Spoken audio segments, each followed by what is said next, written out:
tā visa augsta pilnībā ir nogriezta. Arī mēs varam 2 centimetros pastrādāt. Dotajā momentā ar šīm te kaltiem mēs tā kā vairāk arumā strādājam. Tie parastie nav tie karbīti, ne? Nē, parasti izskatās. Parastie, bet var uzlikt. Bet var uzlikt tos arī. Jā. Tos mēs arī pēdējā laikā ļoti rekomendējam cilvēkiem.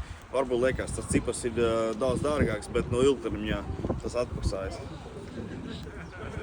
Tad arī šī te izlīdzinošo zaru rinda, viņa, teiksim tās augu atlaikas, viņa tā kā irdeni izlīdzina pa visu lauku. Nav tā, ka viņš astāja kaut kur čupas, bet ja veidojas čupas pēc zariem, viņš tā kā to čupu vēl izlīdzina papildus.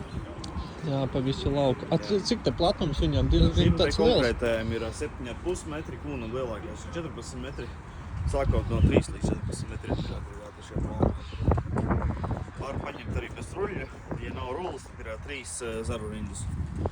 Jā, var izvēlēties. Jā, zarus te tur uzlikt. Ruļļi arī ir 6 tipa vēl ir kāds nepieciešams. Smagāks, vieglāks. Šis te konkrētais ir dubultais ir Latvijā, es teiksim tā, vispieprasītākais.